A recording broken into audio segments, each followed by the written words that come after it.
Looking at a bright star on a busy night with a lot of stars, it might not look, the same star might not look that bright. Pin drop, like in this classroom where it's so quiet, right? You'll hear it. Pin drop, when the traffic's outside, you're not going to hear it.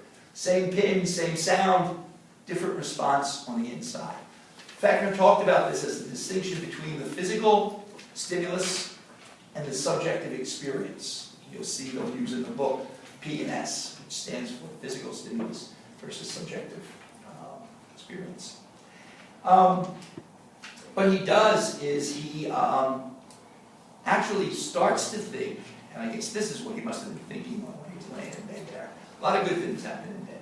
Oh, I'm sorry, I forgot I said that. Anyway, it wasn't a dirty joke. Descartes lays in bed, Fechner's in bed. They all have good ideas. I actually think I do my best thinking. Next class, I'll come in my pajamas and sit here and talk to you. But what he must have been thinking about was he had a friend whose name was Weber, Ernst Weber, and Weber was a physicist who started to play around and notice just what I was describing, that what we respond to is not just the absolute stimulus, the absolute sound or the absolute light, but it's relative. It's relative to its background.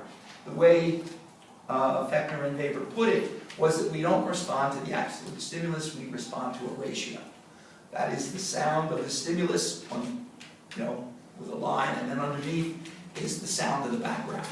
And whether the sound is loud or soft is going to be a function of how much that background is there. So that's what kind of gets them going. And Weber had actually done the studies looking at when people notice difference in stimulus. And he was doing things with weight, so you pick up something, and you say, all right, yeah, I got it. Then you pick up something else, and you had to make a judgment as to whether or not the second thing was different than the first. That judgment, the short term for that is JND, or just noticeable difference. And that's what Weber was looking at. And that's where he noticed that, for example, if you pick up something that's 100 grams, and then you give somebody something that's 101 grams, they don't notice the difference. And then you give them something, you pick up 100 again, then you give them 102 grams, they don't notice the difference. And then you give them some, pick up 100 again, give them 103 grams, they go, it's different, I got it, it's heavier. Then you give them 103 grams, give them 104, nothing, 105, nothing, 106, different. So Weber comes out and says that basically what we need is a 3% difference for our bodies to actually notice it.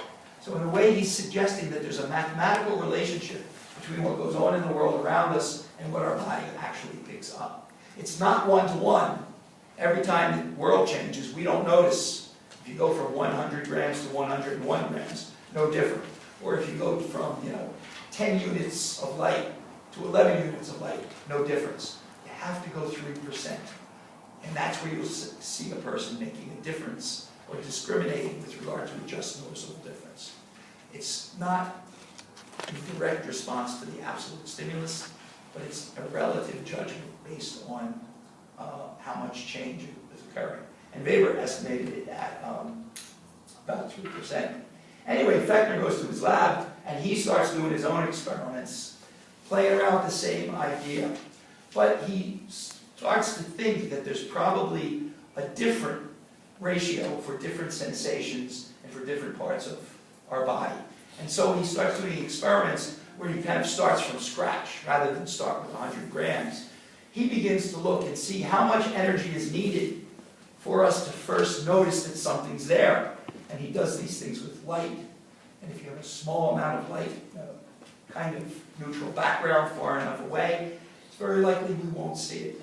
If he increases it a little, we still may not see it. If he increases a little bit more, we may not see it.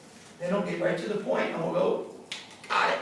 When we can see that light 50% of the time that it's on, he calls it the absolute threshold. That's the point at which you notice that something's out there. That becomes the 0 point. And then he says, okay, now let's look for the JND. And he turns it up a little bit, no difference. Turns it up a little bit, no difference. Turns it up a little bit more. Got it, changed. There it goes. Then he goes again, and he charts this.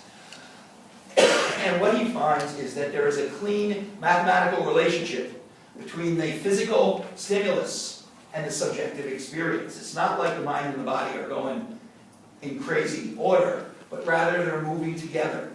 Kind of a little bit like you might think Leibniz would say, moving stride by stride, and the link between them is not the real world, but the mathematical link between the two.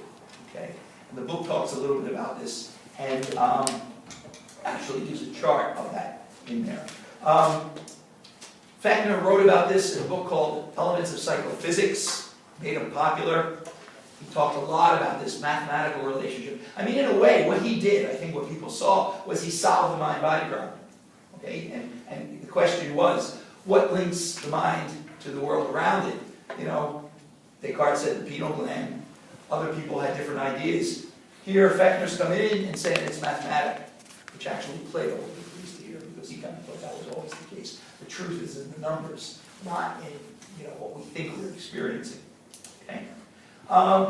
Okay, and that's not it. Fechner's a little bit short, but again, understand and read through exactly what he did. Now, after that, and we're doing pretty good. Although I feel, see, I just looked at the time. We haven't been here that long. My throat's telling me I've been talking for 2 hours.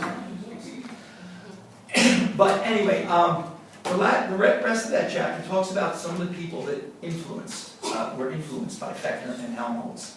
Neither one of them are considered psychologists at this point. The major person who gets influenced by them is the subject of the next chapter that we'll do right after the break. I'll be cured, my refrigerator will be working, and my room will be clean. And we'll talk about the birth of psychology with Wilhelm Wundt in Leipzig, Germany. He takes what Fechner and Helmholtz were doing with the body and the eye, and he does it with the mind. He looks at reaction time, and he looks at us making discriminations with our mind. And that really is what gets psychology going. This idea that we can measure mental events. In a way, Helmholtz and Fechner and Wundt end up looking at a lot of things Kant said and finding that they're kind of true. The world around us gets transformed by our sensory system and then get organized in different sorts of ways. But the one thing they all disagree with Kant on is the idea that you can't do psychology. Kant, when he rejected psychology, he rejected the idea that you can do it introspectively by just sitting back and thinking, what am I feeling now? My back hurts, my throat hurts, I gotta clean my room tomorrow, right? Nonsense. That's just words in my mind. What I'm really going through, for Kant, can't be measured, can't be looked at or studied. So he said, don't do psychology, do philosophy, because that's what you can really do.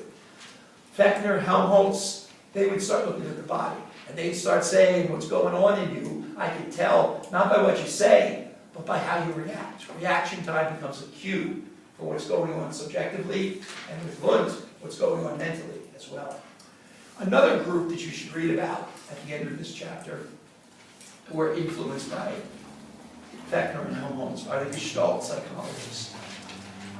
They were a group of German psychologists who were into looking at physiology and physics, just like Fechner and Helmholtz, and noticing that, in fact, the way we put things together, like Helmholtz said, seems to be an unconscious inference. The pieces that we pick up are not the pieces that we actually perceive. The pieces that we sense are not what we actually perceive. I was driving down, I drive into the Lincoln Tunnel in the morning, cursing and screaming, spilling my coffee, I'm a mess in the morning, I'm driving in like that. But then when I hit the helix going into the tunnel, you look out and you see the New York skyline. I think that's the only view of New York that I know. But anyway, you're seeing it, and it is beautiful when you're looking at it. But I'm driving and I'm going, I'm looking like that, wondering am I going to hit the guy in front of me, and I'm looking at it. Now, if you think about it in slow motion, right? I look away, I look away. I'm seeing one snapshot, two snapshots, Now, of course, what I remember when I'm talking about now, and even when I'm sitting in the car, I'm not seeing snapshot, snapshot, snapshot. I still see, as my head turns, that New York skyline with the Empire State Building and the other building over there. I always see two big holes now where the World Trade Center used to be. I used to always see that. So I have this one image, even though My eyes are taking